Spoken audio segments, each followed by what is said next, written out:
بسم اللہ الرحمن الرحیم۔ اللہ تبارک و تعالی نے ابلیس کی خلقت کو بڑا حسین بنایا، اس کو شرافت و بزرگی بخشی، اس کو زمین اور آسمان دنیا پر بادشاہت عطا فرمائی اور اس کے ساتھ ساتھ جنت کی حفاظت اور دربانی کے اعزاز سے بھی نوازا، لیکن اس نے اپنے رب کے سامنے تکبر کیا اور ربوبیت کا دعویٰ کر بیٹھا اور اپنے ماتحتوں کو اپنی عبادت کی طرف بلایا، پس اللہ تعالیٰ نے اس کو دھتکارے ہوئے شیطان میں بدل دیا، اس کی خلقت کو بگاڑ دیا، تمام اعزازات اس سے سلب کر لیے، اس پر اپنی لعنت فرمائی اور اس کو اپنے آسمانوں سے نکال دیا اور آخرت میں اس کا اور اس کے گروہ و متبعین کا ٹھکانہ دوزخ قرار دیا۔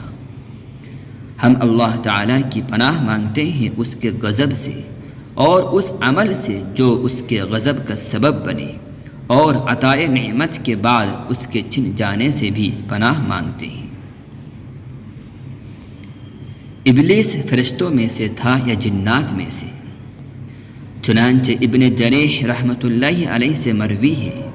کہ ابن عباس رضی اللہ تعالی عنہ نے فرمایا، ابلیس ملائکہ کے سرداروں میں سے تھا، قبیلہ کے اعتبار سے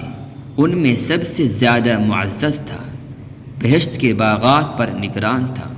اور اس کے لیے آسمان دنیا اور زمین پر بادشاہت تھی۔ ایک دوسری روایت میں ابن عباس رضی اللہ تعالی عنہ نے فرمایا کہ فرشتوں کا ایک قبیلہ جنات میں سے تھا اور ابلیس کا تعلق اسی قبیلہ سے تھا، اور آسمان اور زمین کے درمیان کا وہ ناظم و نگران تھا۔ ابو مالک و ابو صالح ابن عباس رضی اللہ تعالی عنہ سے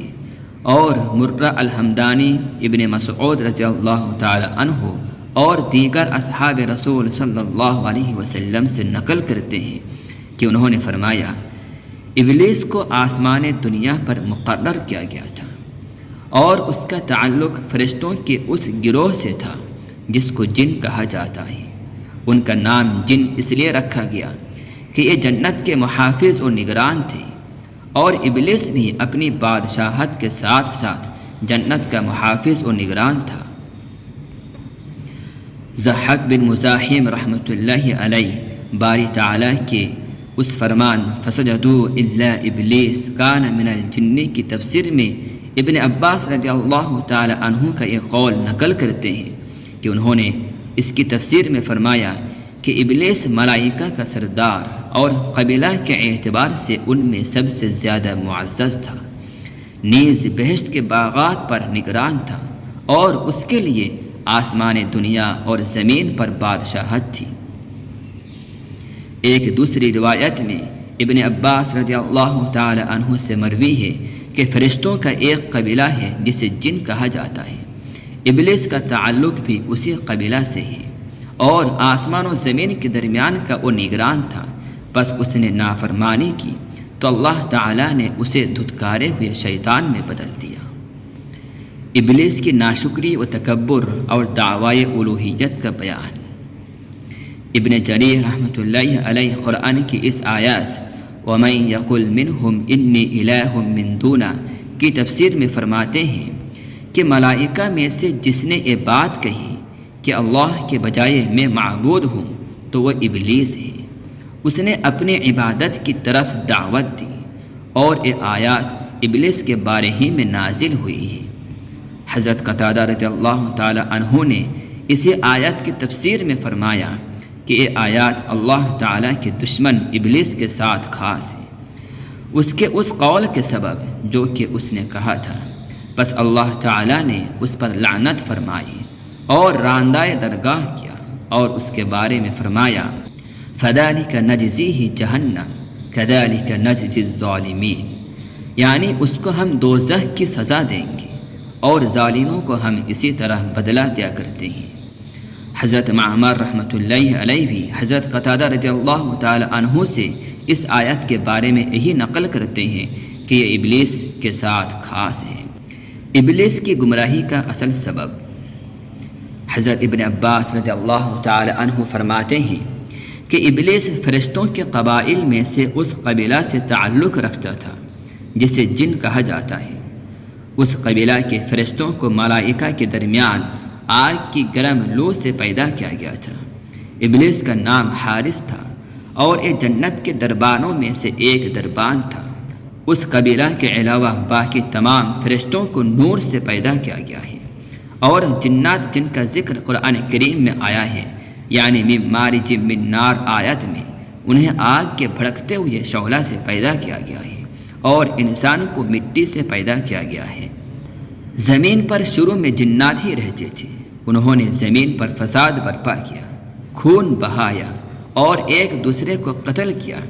بس اللہ تعالیٰ نے ان کی سرکوبی کے لیے ابلیس کو فرشتوں کے ایک لشکر کے ساتھ بھیجا، اور یہ وہی لشکر تھا جسے جن کہا جاتا ہے۔ بس ابلیس اور اس کے لشکروں نے ان سے قتال کیا اور انہیں سمندر کے جزائر اور دور دراز پہاڑوں کی طرف بھگا دیا۔ بس جب ابلیس نے ایک کارنامہ سر انجام دیا جسے کوئی اور سر انجام نہیں دے سکتا تھا، تو اللہ تعالیٰ اس کے بڑائی کے خیال اور گھمنڈ پر مطلع ہوئے، لیکن اس کے ساتھ والے فرشتے یہ بات نہ جان سکے، اس لیے کہ اللہ تعالیٰ ہی علیم و خبیر ہے، نہ کہ اس کے علاوہ کوئی اور۔ الربیع بن انس رضی اللہ تعالیٰ عنہ سے مروی ہے کہ اللہ تعالیٰ نے فرشتوں کو بدھ کے دن، جنات کو جمعرات کے دن اور آدم علیہ السلام کو جمعے کے دن پیدا فرمایا ہے۔ جنات کی ایک جماعت نے زمین میں ناشکری و کفر کیا، بس اللہ تعالیٰ نے ان کی سرکوبی کے لیے فرشتوں کی ایک جماعت کو اتارا۔ انہوں نے ان سے قتل و قتال کیا۔ اس وقت زمین خون اور فساد سے بھری ہوئی تھی۔ ابلیس کی گمراہی کے اصل سبب میں اہل علم نے اختلاف کیا ہے۔ ایک قول تو وہی ہے جو ماقبل میں گزرا، اسے ضحاک بن مزاحم رحمۃ اللہ علیہ نے ابن عباس رضی اللہ تعالی عنہ سے روایت کیا ہے، یعنی جب زمین پر موجود جنات نے اللہ تعالیٰ کی نافرمانی کی اور فساد برپا کیا، تو ابلیس نے ان سے قتال کیا اور انہیں جزائر اور پہاڑوں کی طرف بھگا دیا، جس کی وجہ سے اس کے دل میں فخر و غرور آیا، اور اس نے یہ خیال کیا کہ اسے ایک ایسی فضیلت و خصوصیت حاصل ہو گئی جو کسی اور کو حاصل نہیں۔ دوسرا قول بھی ابن عباس رضی اللہ تعالی عنہ سے منقول ہے، اور وہ یہ کہ ابلیس آسمان دنیا، زمین اور ان کے مابین تمام علاقے کا بادشاہ اور منتظم تھا، جنت کا محافظ و نگران بھی تھا، عبادت الہی میں بہت زیادہ مشقت اٹھاتا تھا، بس وہ خود پسندی کا شکار ہوا اور اپنے لیے فضل و کمال خیال کرنے لگا، اور بالآخر اللہ تعالیٰ کے سامنے اس نے تکبر کیا، جیسا کہ اس روایت سے اس بات کی تائید ہوتی ہے۔ چنانچہ ابن عباس و ابن مسعود اور دیگر صحابہ رضی اللہ تعالی عنہم سے مروی ہے کہ جب اللہ تعالیٰ اپنی عزیز ترین مخلوق کی تخلیق سے فارغ ہوئی تو عرش پر رونق افروز ہوئی، اور ابلیس کو آسمان دنیا کی بادشاہت پر مقرر کیا۔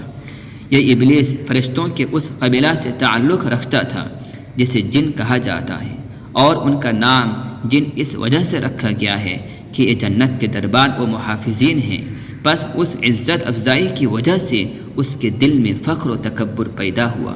اور اس نے کہا اللہ تعالیٰ نے جو کچھ مجھے عطا کیا ہے وہ میری ذاتی فضیلت کی وجہ سے ہے۔ علامہ طبری رحمۃ اللہ علیہ کہتے ہیں کہ موسیٰ ابن ہارون الحمدانی نے ہم سے اسی طرح بیان کیا ہے، لیکن احمد بن خمیسہ کی روایت میں ہے کہ ابلیس نے کہا مجھے فرشتوں پر فضیلت حاصل ہے، بس جب اس کے دل میں تکبر آیا تو اللہ تعالیٰ اس کے خیال پر مطلع ہو گئے اور فرشتوں سے فرمایا انی جاعل فی الارض خلیفہ،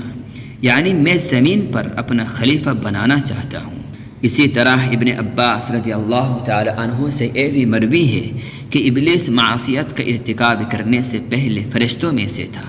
اس کا نام عزازیل تھا اور وہ زمین کا رہائشی تھا، اور مجاہدہ اور ریاضیت میں سب سے بڑا تھا۔ بس یہی وہ چیز ہے جس نے اسے تکبر کی طرف بلایا،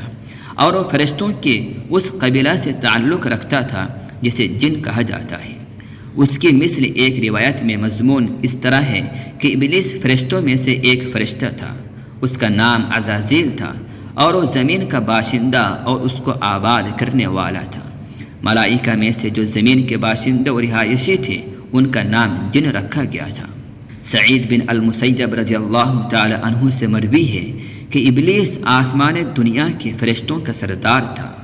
تیسرا قول ابلیس پر لعنت کے سبب میں یہ ہے کہ اصل میں اس مخلوق کی باقیات میں سے ہے جسے اللہ تعالیٰ نے پیدا فرمایا اور انہیں کسی چیز کا حکم دیا لیکن انہوں نے انکار کیا۔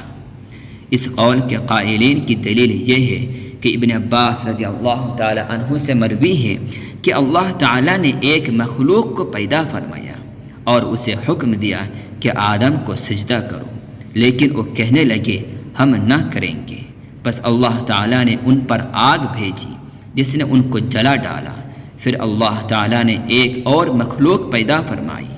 اور اس سے فرمایا میں نے ایک انسان یعنی آدم کو مٹی سے پیدا کیا ہے، تم اسے سجدہ کرو۔ انہوں نے بھی انکار کیا،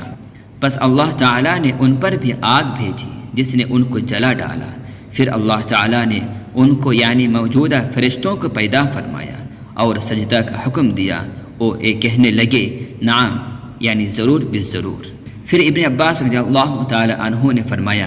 کہ ابلیس ان میں سے تھا جنہوں نے آدم کو سجدہ سے انکار کیا۔ چوتھا قول اس بارے میں یہ ہے کہ یہ ان جنات کی باقیات میں سے ہے جو کہ زمین میں رہتے ہیں اور انہوں نے زمین میں خون بہایا، فساد برپا کیا، اپنے رب کی نافرمانی کی، پھر فرشتوں نے ان سے قتال کیا۔ اس قول کے قائلین کے دلائل یہ ہیں۔ شہر بن حوشب رحمۃ اللہ علیہ سے باری تعالیٰ کا قول کان من الجن یعنی ابلیس جنات میں سے تھا کی تفسیر میں منقول ہے کہ ابلیس ان جنات میں سے تھا جن کو فرشتوں نے زمین میں سے جزائر و پہاڑوں کی طرف دھتکارا، لیکن کسی فرشتے نے اسے چھپا لیا اور اپنے ساتھ آسمان پر لے گیا۔ اور ابن مسعود رضی اللہ تعالی عنہ سے مروی ہے کہ فرشتوں نے جنات سے قتال کیا اور ابلیس کو قیدی بنا لیا۔ یہ ملائکہ کے ساتھ عبادت کرتا تھا۔ جب ان کو آدم کے سامنے سجدہ کا حکم دیا گیا تو سب نے سجدہ کیا لیکن ابلیس نے انکار کر دیا۔ بس اسی وجہ سے اللہ تعالیٰ نے فرمایا الا ابلیس کان من الجن، یعنی ابلیس نے سجدہ نہ کیا اس لیے کہ وہ جنات میں سے تھا۔ علامہ طبری رحمۃ اللہ علیہ فرماتے ہیں کہ میرے نزدیک اس بارے میں درست بات وہی ہے جو اللہ تعالیٰ نے قرآن کریم میں فرمایا ہے وَإِذْ قُلْنَا لِلْمَلَائِكَةِ اسْجُدُوا لِآدَمَ فَسَجَدُوا إِلَّا إِبْلِيسَ كَانَ مِنَ الْجِنِّ فَفَسَقَ عَنْ أَمْرِ رَبِّهِ۔ اور جس وقت ہم نے فرشتوں سے کہا آدم کو سجدہ کرو تو انہوں نے سجدہ کیا مگر ابلیس نے نہ کیا، اور وہ جنات میں سے تھا، اس نے اپنے رب کے حکم کی نافرمانی کی۔ اس آیت میں ابلیس کی طرف سے نافرمانی کا ذکر ہے، سو یہ کہنا بھی درست ہے کہ یہ نافرمانی اس سبب سے ہوئی کہ وہ جنات میں سے تھا اور ان کے اندر سرکشی و طغیان کا مادہ غالب ہوتا ہے، اور یہ کہنا بھی درست ہے کہ یہ نافرمانی اس سبب سے ہوئی کہ کثرت عبادت، زیادت علم، آسمان و زمین کی بادشاہت اور باغات بہشت کی نگرانی و دربانی کی وجہ سے طبیعت خود پسندی کا شکار ہو گئی، اور یہ کہنا بھی درست ہے کہ اس کے علاوہ دیگر امور اس کا سبب بنے، لہذا اس کے بارے میں کوئی یقینی و قطعی دعویٰ بغیر کسی حجت و دلیل کبھی کے نہیں کیا جا سکتا، اور ایسی کوئی چیز ہمارے پاس نہیں ہے، اور جو اختلاف تھا ہم نے اسے نقل کر دیا۔ ایک اور قول ضعیف اس بارے میں یہ بھی ہے کہ آدم علیہ السلام سے پہلے زمین پر جنات رہتے تھے، اللہ تعالیٰ نے ان کی طرف ابلیس کو قاضی بنا کر بھیجا تاکہ وہ ان کے درمیان فیصلہ کرے، بس وہ مسلسل 1000 سال تک عدل و انصاف کے ساتھ فیصلے کرتا رہا، یہاں تک کہ اس کا نام حکم پڑ گیا، اور یہ نام اللہ تعالیٰ نے رکھا تھا، اور اس کی طرف اس نام کی وحی فرمائی، بس اس وقت اس کے دل میں بڑائی داخل ہو گئی اور اس نے اپنے آپ کو بڑا سمجھا اور تکبر کیا۔ اللہ تعالیٰ نے ان کے درمیان جن کی طرف اس کو حکم بنا کر بھیجا تھا لڑائی، عداوت اور بغض پیدا فرما دیا، جس کی وجہ سے انہوں نے زمین پر ابلیس کی موجودگی ہی میں آپس میں 2000 سال تک قتل و قتال کیا، یہاں تک کہ ان کے گھوڑے خون میں داخل ہو گئے۔ اور اس قول ضعیف کے قائلین کی دلیل یہ ہے کہ باری تعالیٰ کے اس قول میں یہ بات بیان فرمائی ہے، افعینا بالخلق الاول بل ہم فی لبس من خلق جدید، کیا ہم پہلی مرتبہ پیدا کر کے تھک گئے ہیں بلکہ وہ لوگ دوبارہ پیدائش کی طرف سے شبہ میں پڑے ہوئے ہیں۔ اسی طرح قول ملائکہ میں اتجعل فیہا من یفسد فیہا ویسفک الدماء، کیا آپ زمین میں ایسے کو پیدا کریں گے جو کہ فساد مچائے اور خون خرابہ کرے، میں بھی اسی طرح اشارہ ہے۔ پس اللہ تعالیٰ نے اس وقت ان سرکش جنات کی طرف آگ بھیجی جس نے ان کو جلا ڈالا۔ جب ابلیس نے اس عذاب کو دیکھا جو اس قوم پر اترا تھا تو وہ آسمان پر چڑھ گیا اور فرشتوں کے پاس اقامت اختیار کی، اور آسمان میں اللہ تعالیٰ کی عبادت کے اندر ایسی ریاضت و مجاہدہ کیا کہ اس جیسی عبادت اس کی مخلوق میں سے کسی نے نہیں کی تھی۔ بس وہ مسلسل اس میں ترقی کرتا رہا یہاں تک کہ اللہ تعالیٰ نے آدم علیہ السلام کو پیدا فرمایا۔ بس اللہ تعالیٰ کی طرف سے حکم ہوا اور اس کی طرف سے نافرمانی جیسا کہ گزرا۔